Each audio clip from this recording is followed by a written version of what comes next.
नमस्कार दोस्तों, SSC academy आ गया है। फिर से आ गया है एसएससी एकेडमी आपके लिए नया वीडियो लेकर आ गया है आपके लिए एसएससी एकेडमी में आपका स्वागत है। जैसा कि आप जानते हैं, एसएससी एकेडमी आपके लिए जो भी क्वेश्चन लाता है वह क्वेश्चन अति महत्वपूर्ण होता है, ठीक है, जो कि आपके आने वाले आगामी परीक्षा RRB, ALP, technician, paramedical, polytechnic, ITI, इन सब के लिए बहुत ही महत्वपूर्ण होने वाला है। आपसे एक छोटा सा रिक्वेस्ट है, आप चैनल को सब्सक्राइब कीजिए और वीडियो को लाइक कीजिए, अपने दोस्तों में शेयर कीजिए। ठीक है, चलते हैं आज के क्वेश्चन पे। तो आज का क्वेश्चन जो है वह देखिए। आज का क्वेश्चन आपका क्या है?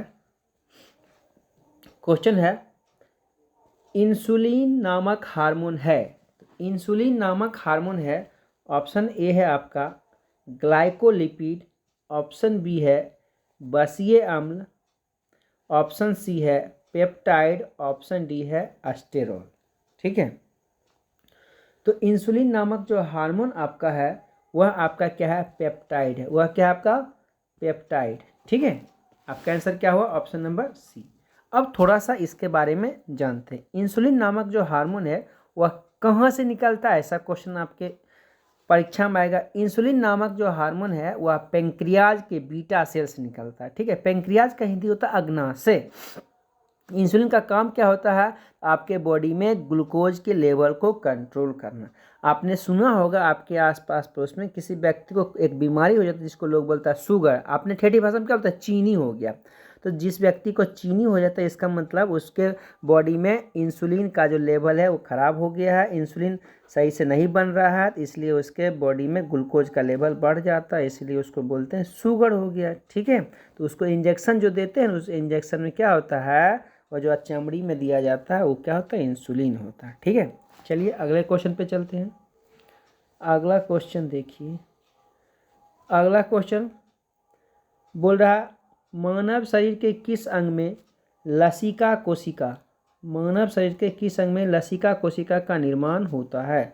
ऑप्शन ए है यकृत, ऑप्शन बी है बृहद अस्थि, ऑप्शन सी है अग्नाशय, ऑप्शन डी है प्लीहा। ठीक है, तो आपको पहले बता दें कि लसिका क्या होता है। ठीक है, लसिका जैसे आपने देखा होगा या आपने सुना होगा, आपने पढ़ा होगा कि ब्लड में क्या होता है? RBC, WBC, platelet. तो सेम लगभग उसी टाइप का एक पार्ट्स होता है जो क्या होता है? लसिका कहलाता है। ठीक है, तो अब उससे आपको पता चल गया कि वैसा ही एक चीज़ है। ठीक है, तो उसमें होता क्या है आपको पता है कि आरबीसी का निर्माण कहाँ होता है? तो बोन मेरो में होता है। तो वैसे ही लसिका का निर्माण कहाँ होता है? बोन मेरो में होता है। ठीक है, तो बोन मेरो, इसमें बृहद अस्थि लिखा हुआ, तो बड़ा सा हड्डी आपका होता है वहीं पर होता है। किस में होता है? बृहद अस्थि में। ठीक है, आपका आंसर क्या हो गया? Option number B. समझ गए हैं? चलिए अगले क्वेश्चन पे चलते हैं। अगला क्वेश्चन क्या बोल रहा है? किसी द्विलिंगी फूल में यदि पुमांग एवं जयांग निम्न विभिन्न समय पर वयस्क बनते हैं तो इस प्रक्रिया को क्या कहा जाता है? तो इस प्रक्रिया को क्या कहा जाता है? आपका ऑप्शन जो है, ऑप्शन ए है डिकोगेमी, ऑप्शन बी है होकोगेमी, ऑप्शन सी है हेट्रोगेमी, ऑप्शन डी है मोनोगेमी। ठीक है, तो देखिए आपको पता है गेमी जो वर्ड है, गेमी का मतलब होता है लिंगी। ठीक है, अगर आपको द्विलिंगी होगा तो उसको बोलते हैं बायगेमी, अगर एक लिंगी होगा तो उसको बोलते हैं मोनोगेमी। ठीक है, तो बात समझ गए? तो बायगेमी, मोनोगेमी, ये बात समझ गए? तो देखिए मोनोगेमी आपका आंसर नहीं होगा, लेकिन यहाँ पे देख क्या बोला? द्विलिंगी पुष्प। तो द्विलिंगी पुष्प देखिए, फूल जो होता है वह दो टाइप का, एक फूल होता है कि इसमें एक लिंग होता है, एक फूल होता है जिसमें दो लिंग, यानी कि एक पुरुष वाला एक फीमेल वाला। ठीक है, एक मेल फीमेल दोनों अंग जिसमें होगा उसको बोलते हैं द्विलिंगी, यानी कि बायसेक्सुअल बोलते हैं। ठीक है, लेकिन जिसमें सिर्फ एक ही होगा उसको बोलते हैं मोनोसेक्सुअल। ठीक है, तो ऐसा पुष्प जिसमें दोनों चीज़, देखिए पुष्प का जो भाग होता है, एक भाग होता है पुरुष वाला वो होता है पुमंग, और महिला वाला क्या होता है? जयांग। फीमेल पार्ट क्या होता है? जयांग। ठीक है, तो ये दोनों एक ही पुष्प में रहता है, लेकिन जब इसका जो वृद्धि विकास हो रहा है वो हमेशा एक साथ एक समय पर होता है, लेकिन कभी कभी कोई डिफेक्ट आ जाता है, उससे क्या होता है विभिन्न समय पर आता है। इस कंडीशन में क्या बोल रहा है कि विभिन्न समय पर वयस्क बनते हैं, तो इसको क्या बोला जाता है, इस प्रक्रिया को क्या बोला जाता है? तो इस प्रक्रिया को बोलते हैं डीकोगेमी। क्या बोलते हैं? डीकोगेमी।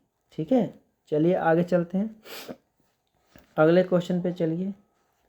अगला क्वेश्चन देखिए, अगला क्वेश्चन बोल रहा है जब एक जीन द्वारा दो या दो से अधिक विभिन्न लक्षणों का नियंत्रण होता है तो यह घटना कहलाती है। ऑप्शन ए है आपका एपोमिक्सिस, दूसरा है प्लियोट्रॉफी, ऑप्शन सी है पॉलीप्लायोटी, ऑप्शन डी है आपका पॉलीटेन। ठीक है, देखिए जीन क्या होता है? जीन आनुवांशिक गुणों का लक्षण होता है। जैसे जब आप देखे होंगे किसी व्यक्ति को कि जैसे कि उसका आँख है उसके पापा के जैसा, उसका नाक है उसके नाना के जैसा, तो ये सब उसका बाल उसके परिवार में सबका एक जैसा है, तो वह जीन अपना लक्षण दिखाता है। तो जीन बहुत से होते हैं, तो कोई जीन बाल का कलर दिखाता है, कोई जीन आँख का कलर दिखाता है, कोई जीन आपका गोरा कलर दिखाता है, ये सब अलग अलग चीज़, कोई जीन आपको लंबाई कराता, तो जीन का अलग अलग लक्षण होता है। ठीक है, तो कभी कभी क्या होता है एक ही जीन अलग अलग लक्षण को दिखाता है। ठीक है, एक जीन है अलग अलग लक्षण को दिखाता है, तो इस प्रक्रिया को हम क्या कहते हैं, इस घटना को क्या कहा जाता है, ऐसा आपके सामने पूछा गया। तो यह जो घटना होता है उसको बोलते हैं, ऑप्शन नंबर बी, क्या बोलते हैं? प्लियोट्रॉपी। क्या बोलते हैं? प्लियोट्रॉपी। समझ गए हैं? चलिए आगे चलते हैं। दोस्तों आपसे रिक्वेस्ट है, यदि आप चैनल पर नए हैं तो कृपया चैनल को सब्सक्राइब जरूर करें और बेल आइकन को प्रेस करें ताकि सभी नोटिफिकेशन आपको मिलती रहे। ठीक है, जिससे आपके आने वाली परीक्षा की तैयारी बहुत अच्छा हो जाए और अपने टारगेट को आप अचीव कर पाए। ठीक है, चलिए क्वेश्चन पढ़ते हैं। क्वेश्चन आपका है निम्नलिखित में से कौन हाइड्रोकार्बन के अणुभार को बढ़ते हुए क्रम में बताता है? ठीक है, तो हाइड्रोकार्बन क्या होता है? ऑप्शन ए आपका देखिए, ऑप्शन ए है methane, ethane, propane, butane, option B है प्रोपेन, ब्यूटेन, इथेन और ब्यूटेन, ऑप्शन सी है ब्यूटेन, इथेन, प्रोपेन एवं मीथेन, ऑप्शन डी है ब्यूटेन, प्रोपेन, इथेन एवं मीथेन। देखिए अणुभार का क्या मतलब? कोई भी जो यौगिक होता है, कंपाउंड होता है, उसके सभी वजन को हम क्या करते हैं, लिखते हैं जोड़ के, उसी को अणुभार। जैसे देखिए कि अगर आपको लिखेंगे, अगर हम लिखेंगे कितना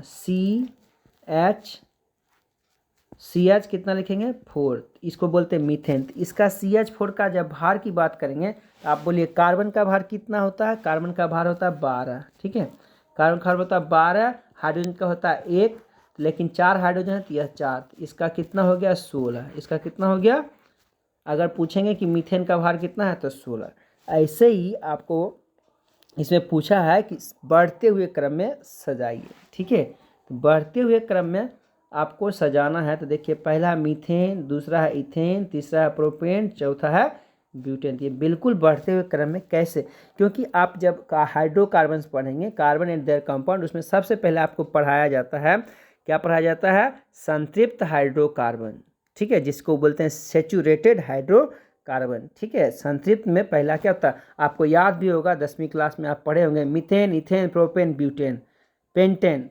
ठीक है, ऐसे करके 10 तक आप पढ़ते हैं। देखिए मीथेन, इथेन, प्रोपेन, ब्यूटेन, ये कार्बन की संख्या बढ़ रहा, कार्बन की संख्या बढ़ रहा, हाइड्रोजन की संख्या भी बढ़ रहा, जैसे जैसे आगे बढ़ रहे सब चीज़ बढ़ रहा, तो इसका मतलब उसका अणुभार भी बढ़ती जाएगा। तो इसलिए आपका इस सवाल का आंसर क्या होगा? बढ़ते क्रम में बिल्कुल सही से लगा हुआ है, option number A, methane, ethane, propane और ब्यूटेन। ठीक है, हो गया। चलिए अगले सवाल पर चलते हैं। अगला सवाल देखिए, अगला सवाल आपका क्या है? बोल रहा है किसी परमाणु में उप कक्षाओं के भरने का क्रम किसके द्वारा निर्धारित किया गया होता है? ऑप्शन ए है उफबाऊ, ऑप्शन बी है हाइजेनबर्ग का अनिश्चितता सिद्धांत, ऑप्शन सी है हुंड का नियम, ऑप्शन डी है पाउली का नियम। ठीक है, जब आप परमाणु का इलेक्ट्रॉनिक विन्यास देखें, उसको बॉक्स बना के ऐसे करके भरा जाता है इसमें। ठीक है, इसमें बॉक्स बनाते हैं, उपकक्षा में एक ऊपर से ऐसे इलेक्ट्रॉन भरते हैं। ठीक है, और एक ऐसे नीचे करके भरते हैं। तो ये सब जो भरते हैं तो ये सब भरने का कंडीशन जो दिया है, यह कौन दिया है, यह दिया है हुंड में दिया है। क्या दिया है, तो उपकक्षा में जो भरते हैं यह हुंड का नियम पर होता है। तो ऑप्शन नंबर क्या है, ऑप्शन नंबर सी है। ठीक है, चलिए आगे चलते हैं। अगला क्वेश्चन देखिए। अगला क्वेश्चन बोल रहा है दवाओं की बोतल में अक्सर सिलिका जेल का एक छोटा सा पाउच डाला जाता है क्योंकि यह, ऑप्शन है जीवाणुओं को मारता है, ऑप्शन बी है रोगाणुओं एवं रपोर को मारता है, ऑप्शन सी है नमी को अवशोषित करता है, ऑप्शन डी है बोतल के अंदर की सभी गैस को अवशोषित करता है।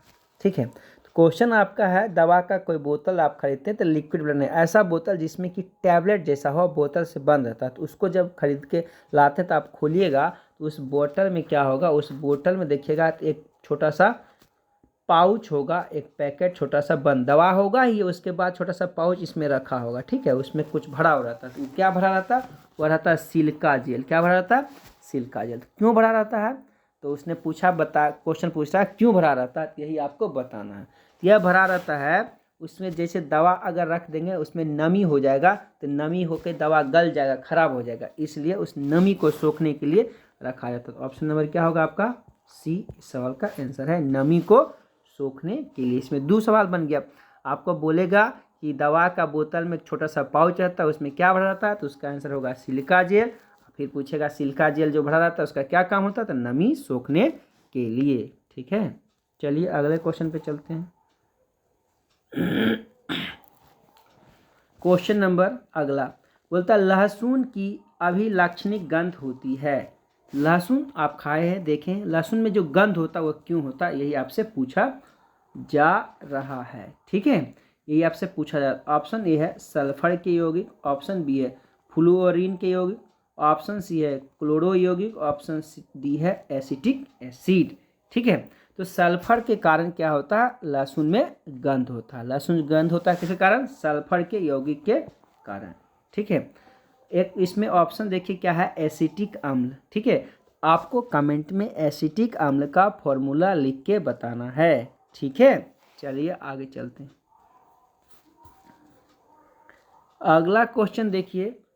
क्वेश्चन बोल रहा है चित्र में प्रदर्शित आँख का कौन सा दोष है। चित्र में प्रदर्शित, ऑप्शन ए है निकट दृष्टि दोष, ऑप्शन बी है दूर दृष्टि दोष, ऑप्शन सी है दोनों, ऑप्शन डी है इनमें से कोई नहीं। तो देखिए आप इस चित्र को देखिए, चित्र आपको दिख रहा होगा, ये आँख का क्या है, आपका गोला है, यह हुआ आपका आँख का गोला, और यह क्या है, कोई वस्तु है, यहाँ से इमेज बनने के लिए लाइट गया, और देखिए इमेज बनना चाहिए था रेटिना पर, नहीं, रेटिना पर जब बनता है तो वो आँख सही होता है, लेकिन ये कहाँ बन रहा है, रेटिना के बाहर बन रहा है। कहाँ बन रहा है, रेटिना के बाहर बन रहा है। तो रेटिना से जब बाहर बनता है तो इसको क्या बोलते हैं, इसको बोलते हैं दूर दृष्टि दोष। यही जब रेटिना के अंदर बन जाता है, पहले बन जाता है, इसको बोलते हैं निकट दृष्टि दोष। तो ये क्या है, दूर दृष्टि दोष का फिगर आपको दिया गया है। तो ऑप्शन नंबर क्या होगा, आपका आंसर होगा बी, ऑप्शन नंबर बी, दूर दृष्टि दोष। आपको कमेंट में बताना है कि दूर दृष्टि दोष दूर करने के लिए आपको कौन सा लेंस लगाया जाता है। ठीक है, कमेंट में आपको बताना है। चलिए अगले क्वेश्चन चलते हैं। अगला क्वेश्चन देखिए, क्वेश्चन नंबर 35 बता रहा कौन सा ग्रह पश्चिम से पूरब की ओर घूमता है। ठीक है, तो ऑप्शन आपका है प्लूटो, ऑप्शन बी है वरुण, ऑप्शन सी है शुक्र, ऑप्शन डी है पृथ्वी।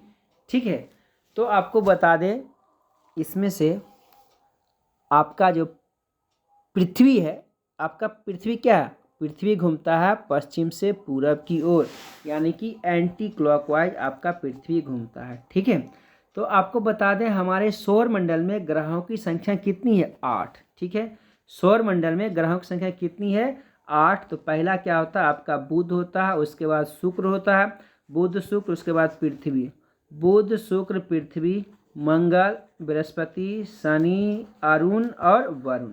8 ग्रह आपको दिखा दिया। 8 में से देखिए इधर से सेकेंड नंबर पे, इधर से भी सेकेंड नंबर पे, इधर से सेकेंड नंबर पे, ये दोनों अपोजिट घूमते हैं, बाकी सब एक दिशा में घूमते हैं। ठीक है, तो एक दिशा कहने का मतलब ये जो बाकी 6 ग्रह बच गए, या 6 ग्रह क्या घूमते हैं, या घूमते पश्चिम से पूरब की ओर, और बाकी सभी पूरब से बाकी 2 ग्रह पूरब से पश्चिम की ओर, यानी कि शुक्र और अरुण क्या घूमते हैं, पश्चिम से पूरब की ओर घूमते हैं। ठीक है, बात समझ गए। इसमें ऑप्शन क्या होगा, इसमें पश्चिम से पूरब की ओर आपका पृथ्वी घूमता है, ये दोनों घूमते हैं, ये जो दोनों है ये दोनों घूमते हैं पूरब से पश्चिम, उल्टा घूमते हैं, बाकी ये सब उल्टा घूमते हैं। तो पश्चिम से पूरब की ओर आपका पृथ्वी भी घूमता है। ठीक है, और आपका क्या घूमता है, ये क्या घूमता है, प्लेटो भी घूमता है। ठीक है, इसमें दो ऑप्शन है, तो इसलिए आपका दोनों सही होगा, ए भी सही होगा और डी भी सही होगा। ठीक है, समझ गए हैं। चलिए कोई बात नहीं, आपको क्या करना है, आपको कमेंट में बताना है मंगल और बृहस्पति के बीच छोटे छोटे जो टुकड़े हैं कचरा जैसे, इसको क्या कहा जाता है। ठीक है, चलिए आगे चलते हैं, अगले क्वेश्चन पे चलते हैं। अगला क्वेश्चन बोल रहा, सूखे सेल ड्राई सेल में एनोड का कार्य करने वाली छड़ का क्या नाम, छड़ बनी होती है। ऑप्शन है कार्बन की, ऑप्शन बी है जस्ते की, ऑप्शन सी है लोहे की, ऑप्शन डी है पीतल की। तो सूखा सेल क्या होता है, आप जो घड़ी में बैटरी लगाते हैं ऐसे लंबा वाला, ठीक है, रिमोट में आप बैटरी लगाते हैं, ठीक है, यही है सूखा सेल। ठीक है, तो सूखा सेल का जो क्या होता है, एनोड, एक होता है एनोड, एक होता है कैथोड, नहीं, ठीक है, एनोड और कैथोड। ठीक है, तो कैथोड क्या होता है, कार्बन का नहीं होता है, कैथोड कार्बन का नहीं होता, तो क्या होता है, एनोड कार्बन का होता है। ठीक है, एनोड किसका होता है, आप देखे होंगे इधर इसके अंदर जब आप तोड़ तार के देखेगा तो एक काला सा निकलेगा, ठीक है, काला सा छड़ टाइप का निकलेगा, तो वही है एनोड। तो किसका बना होता है, कार्बन का बना होता है। बाकी नीचे जिसमें आप सटाते हैं वो जस्ता का बना होता है, वह ऋण ध्रुव होता है। ठीक है, उसको कैथोड बोला जाता है। समझ गए। आपको कमेंट में लिखना है कि यह जो ड्राई सेल है इसकी वोल्टता कितनी होती है, कितना वोल्ट का होता है। ठीक है, चलिए आगे चलते हैं। अगला क्वेश्चन देखिए, क्वेश्चन नंबर आपका क्या है, आलू भूमिगत अपरिवर्तित तना होता है जिसे कहा जाता है। ठीक है, देखिए आलू का खाने वाला भाग क्या होता है, तना होता है। अब तना का भी टाइप होता है, ठीक है, तना का भी टाइप होता है, तो वही पूछ रहा है। ऑप्शन ए प्रकंद, ऑप्शन बी है बल्ब, ऑप्शन सी है घन कंद, ऑप्शन सी है सलकंद। ठीक है, तो ध्यान दीजिए, तो आलू का जो तना परिवर्तित होता है, तना तो समझते हैं, लेकिन तना लगता है तो इसको बोलते हैं ट्यूबर, क्या बोलते हैं, परकंद, हिंदी में उसको क्या बोलते हैं, परकंद। समझ गए। ठीक है, आप जैसे लहसुन देखते हैं और प्याज देखते हैं तो वह होता है कंद, वह क्या होता है, कंद। लहसुन प्याज क्या होता है, कंद। आप अच्छा सा सुन लीजिए, लहसुन प्याज क्या होता है, कंद, यानी कि बल्ब। ठीक है, बल्ब जैसा गोल गोल होता है, ठीक है, लेकिन आलू पूरा ऐसा बल्ब जैसा गोल नहीं होता, इसलिए उसका नाम है ट्यूबर, परकंद होता है। ठीक है, जबकि आलू प्याज और लहसुन क्या होता है, आपका बल्ब होता है। वैसे ही आप देखते होंगे अदरक और हल्दी, यह भी एक तना है, तो उसको क्या बोलते हैं, परकंद, उसको क्या बोलते हैं, परकंद। ठीक है, अदरक हो गया, अदरक जिसको आदि हम लोग बोलते हैं अपने भाषा में, और हल्दी जो होता है वह क्या होता है, उसको परकंद, अंग्रेजी में उसको राइजोम बोला जाता है। क्या बोलता है, राइजोम। ठीक है, अगले क्वेश्चन पे चलते हैं। बोल रहा है मीठे स्वाद की अनुभूति के लिए जीवा पर स्वाद केंद्र अवस्थित होता है।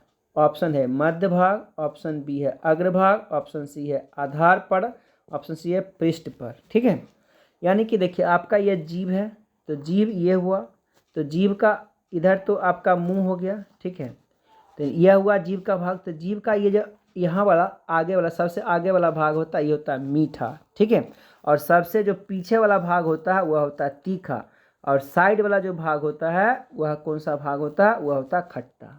ठीक है, साइड वाला भाग क्या होता है, खट्टा। समझ गए।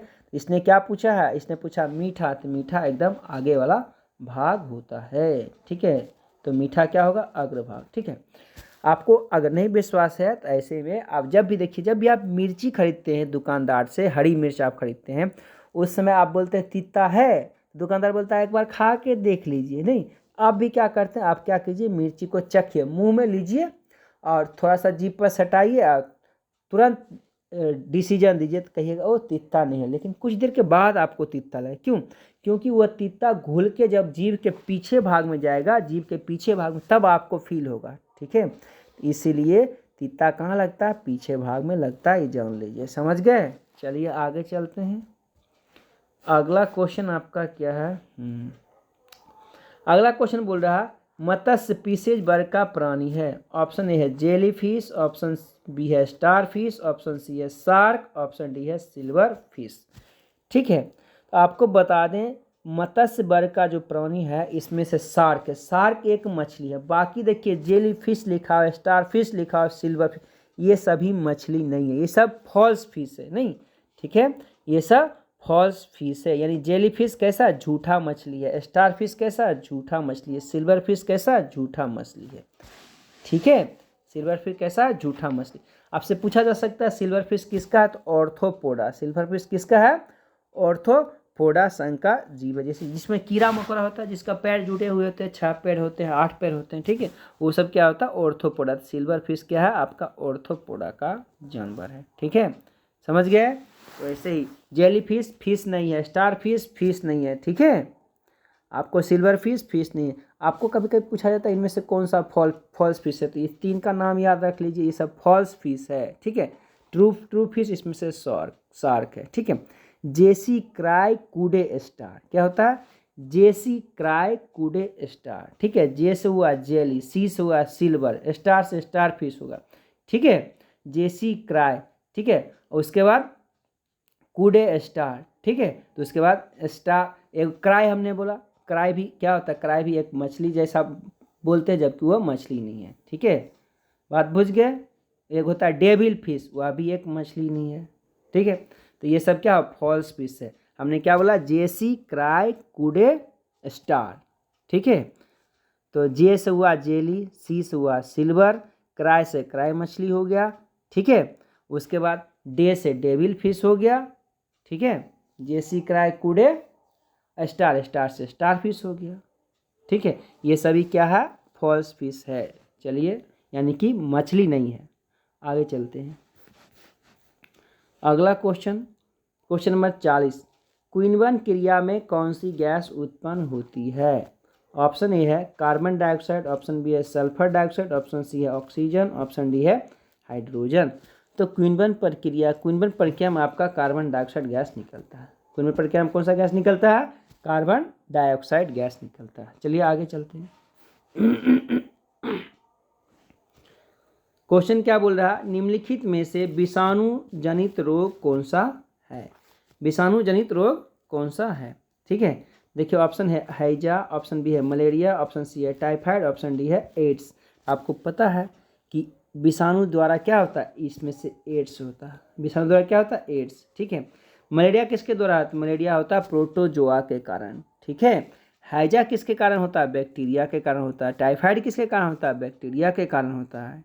ठीक है, बात समझ गए हैं? चलिए आगे चलते हैं अगले क्वेश्चन पे। अगला क्वेश्चन देखिए, अगला क्वेश्चन 42। डायनासोर निम्नलिखित में से क्या है? ऑप्शन ए है जीवाश्म पक्षी, ऑप्शन बी है लुप्त सरीसृप, ऑप्शन सी है एक कोशिकीय जंतु, ऑप्शन डी है प्राचीन जिम्नोस्पर्मी पादप।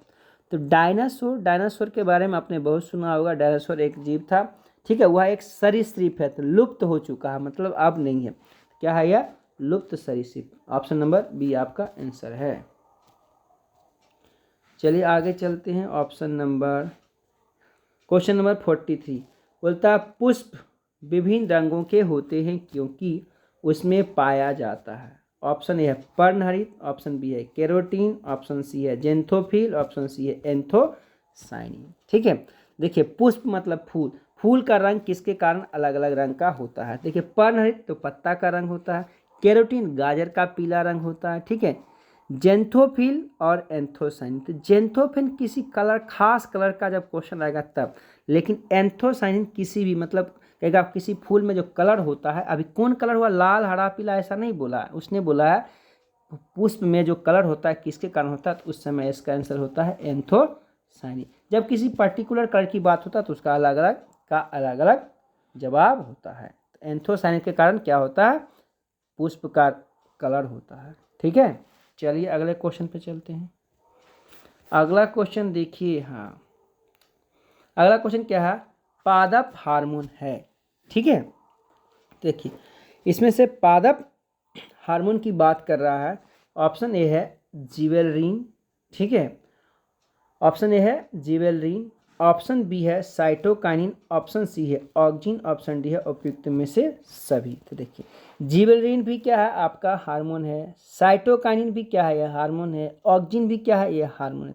ये सभी हार्मोन है और ये पादप की बात कर रहा है, यानी कि प्लांट में ये सभी क्या होता है, प्लांट हार्मोन है। ये सभी प्लांट में, किसी जीव जंतु में नहीं मिलता है। तो ये सब ऑप्शन नंबर क्या होगा आपका, डी। ठीक है, चलिए चलते हैं अगले क्वेश्चन पे। अगला क्वेश्चन बोलता है डीएनए के प्यूरिन में नाइट्रोजन क्षारकों का सही युग्म है। ऑप्शन ए है एडेनिन गुआनिन, ऑप्शन बी है गुआनिन साइटोसिन, ऑप्शन सी है साइटोसिन थाइमिन, ऑप्शन डी है थाइमिन और यूरेसिल। ठीक है, सबसे पहले बता दें आपको, किसी डीएनए और यूएनए में 4 गो क्या होता है, बेस होता है। ठीक है, तो आरएनए में क्या होता है, यूरेसिल होता है। आरएनए में क्या होता है, यूरेसिल। थाइमिन के जगह पे यूरेसिल होता है। ठीक है, तो यूरेसिल तो डीएनए में नहीं होगा, ये आपका आंसर नहीं हो गया। अब देखिए 4 जो बेस होते हैं, इसमें 2 होते हैं ये वाला प्यूरिन होते हैं, जबकि 2 होता है पीरीमिडीन। ठीक है, 4 आपको पढ़ाया गया क्लास में, ध्यान से देखिए। 2 होते हैं प्यूरिन, जबकि 2 होता है पीरीमिडीन। जिसमें आपको पढ़ाया गया है, क्या पढ़ाया गया, ध्यान से देखिए, पढ़ाया गया है कि ए जी ने सी टी बजाई, यानी कि ए जी और सी टी। ए का मतलब होता है एडेनिन और जी का मतलब होता है गुआनिन, सी का मतलब होता है साइटोनिन और टी का मतलब होता है थायमिन। तो ये 2 हुआ प्यूरिन और ये 2 हुआ पीरीमिडीन, ऐसा आपको पढ़ाया गया है। ठीक है, तो एडेनिन और गुआनिन आपका क्या है, प्यूरिन। ऑप्शन नंबर ए है। ठीक है, जबकि यहीं पर क्वेश्चन पूछ सकता है कि जब हम डबल हेलिक्स मॉडल देखते हैं तो यह जो बेस है किसके किसके साथ बॉन्ड बनाता है, तो यह बॉन्ड बनाता है, ए बनाता है टी के साथ, सी बनाता है जी के साथ। यानी कि अगर बॉन्ड की बात बोलता है तो आपका होता है ए टी सी जी। ठीक है, लेकिन इसने प्यूरिन और पीरीमिडीन की बात कर दिया है, तब प्यूरिन में होता है ए और जी, यानी एडेनिन गुआनिन, जबकि पीरीमिडीन की बात करता है तो साइटोसिन और थाइमिन। ठीक है, यहीं पर आरएनए में जो यहाँ थाइमिन देख रहे हैं डीएनए में, यही थाइमिन के जगह पे क्या होता है, यूरेसिल होता है, वह क्या होता है, आरएनए में होता है। ठीक है, चलिए अगले क्वेश्चन पे चलते हैं। अगला क्वेश्चन क्या बोल रहा है निम्नलिखित में से किसमें रासायनिक ऊर्जा विद्युत ऊर्जा में परिवर्तित होता है।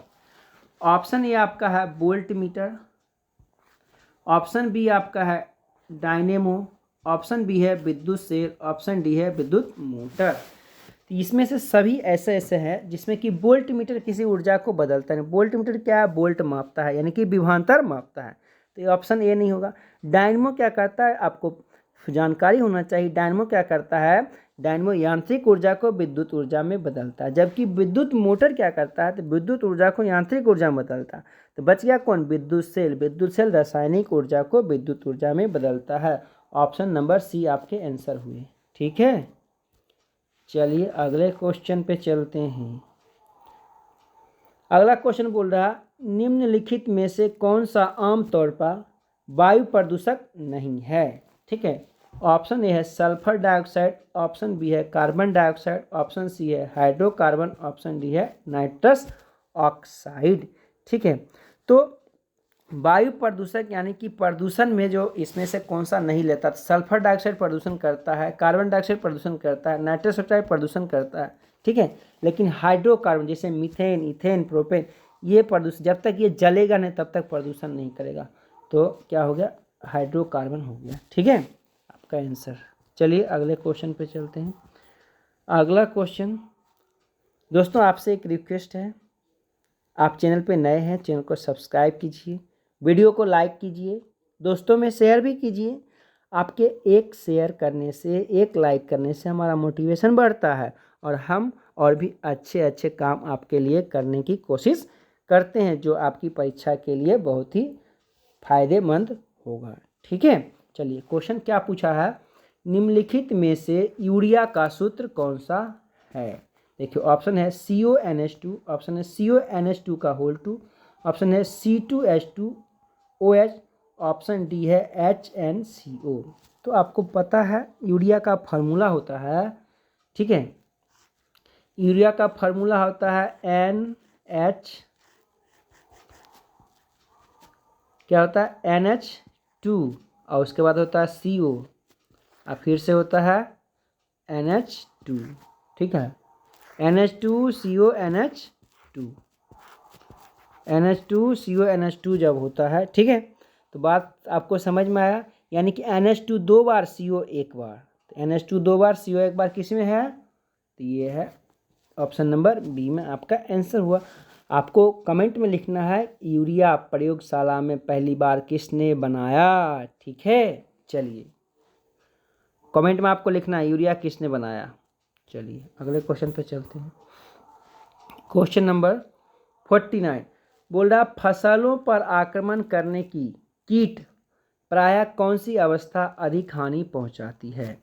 ऑप्शन क्या है, एग, ऑप्शन बी है प्यूपी, ऑप्शन सी है केटरपिलर, ऑप्शन डी है इमेगो। ठीक है, तो देखिए कोई भी जो कीट होता है, ठीक है, सबसे पहले वो क्या होता है, एग्स होता है, उसके बाद केटरपिलर होता है, उसके बाद प्यूपा होता है, उसके बाद इमोगी होता है, उसके बाद एडल्ट होता है। ठीक है, तो ये उसका लाइफ साइकिल है, ऐसे करके चलते रहता है। ठीक है, तो जब किसी फसल पर एग्स होगा तो उतना असर नहीं पड़ेगा, एग्स होगा तो उतना असर नहीं पड़ता। ठीक है, लेकिन एग्स के जस्ट आगे वाला जो पार्ट होता है वह किसी फसल पर आ गया तो वह पूरे फसल को बर्बाद कर देता है। एग्स के आगे वाला भाग क्या होता है, केटरपिलर होता है। क्या होता है आपका, केटरपिलर। यानी केटरपिलर अवस्था का कोई भी कीट आ गया तो बुझ जाइए पूरे फसल को बर्बाद कर देगा। आपका ऑप्शन क्या हो गया, ऑप्शन नंबर सी। चलिए अगले क्वेश्चन पे, अगला क्वेश्चन क्या बोल रहा है, एस्फिग्मोमैनोमीटर नामक यंत्र से क्या मापा जाता है। तो ऑप्शन ए है वायु दाब एवं वायु प्रवाह की दिशा, ऑप्शन बी है रक्त दाब, ऑप्शन सी है वाहन की चाल, ऑप्शन डी है इनमें से कोई नहीं।